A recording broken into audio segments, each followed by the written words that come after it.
অন্তরের একটা রোগ। এক হাদিসের মধ্যে রাসূল সাল্লাল্লাহু আলাইহি ওয়াসাল্লাম বলেছেন, আলা ওয়া ইন্না ফিল জাসাদি মুদগাতান, জেনে রাখো তোমাদের শরীরের মধ্যে একটা মাংসের টুকরা আছে।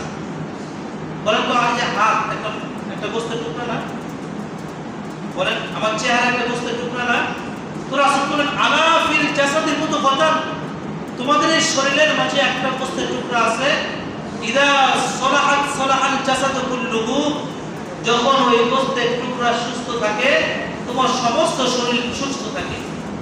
ওয়া ইদা ফাসাদাত ফাসাদাল জাসাদু কুল্লুহু, যখন ওই গোশতের টুকরা নষ্ট হয়ে যায়, ধ্বংস হয়ে যায়, পোকায় ধরে যায়, ফাসাদাল জাসাদু কুল্লুহু, তখন সমস্ত শরীর নষ্ট হয়ে যায়।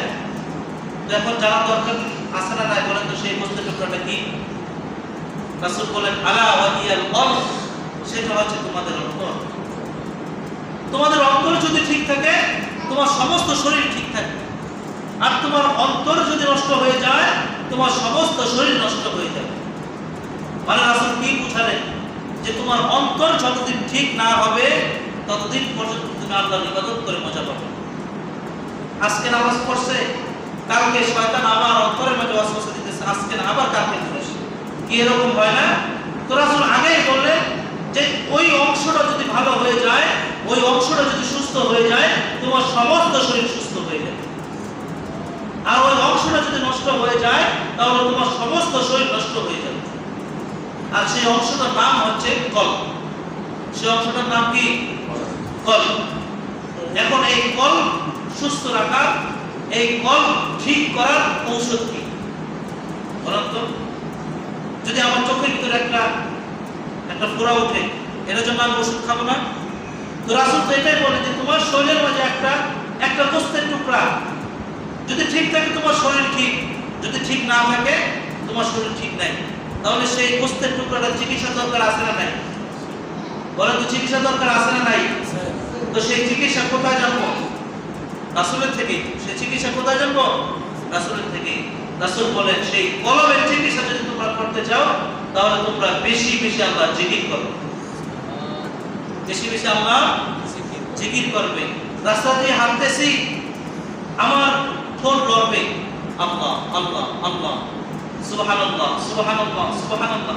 এটা হচ্ছে মুমিনের পরিচয়, এটা হচ্ছে মুমিনের চরিত্র। মুমিনের এমন কোনো কাজ থাকবে না, এমন কোনো সময় থাকবে না যখন সে আল্লাহর জিকির থেকে মুক্ত থাকবে। কোরআনের মধ্যে জ্ঞানী ব্যক্তিদের পরিচয় দিতে গিয়ে আল্লাহ বলেন, আল্লাযীনা ইয়াযকুরুনাল্লাহা কিয়ামান ওয়া কুউদান ওয়া আলা জুনুবিহিম। জ্ঞানী ব্যক্তিরা তো তারাই, আল্লাযীনা ইয়াযকুরুনাল্লাহা, যারা আল্লাহ তাআলার জিকির করে, কিয়ামান দাঁড়ানো অবস্থায়, ওয়া কুউদান বসা অবস্থায়, ওয়া আলা জুনুবিহিম এবং সর্ব অবস্থায়, ওয়া ইয়াতাফাক্কারুনা ফী খালকিস সামাওয়াতি ওয়াল আরদ। এবং জ্ঞানী ব্যক্তি হলো তারা যারা আল্লাহর সৃষ্টি নিয়ে গবেষণা করে। আল্লাহ তাআলার সৃষ্টি, আল্লাহ তাআলা জমিন থেকে চাষাবাদ করাইতেছেন, আকাশ থেকে বৃষ্টি দিতেছেন, আবার ওই আকাশ থেকে রৌদ্র দিতেছেন। এই যে আল্লাহর সৃষ্টি, এই সৃষ্টি নিয়ে যারা গবেষণা করে আল্লাহ জানা দিলেন তারা হচ্ছে জ্ঞানী।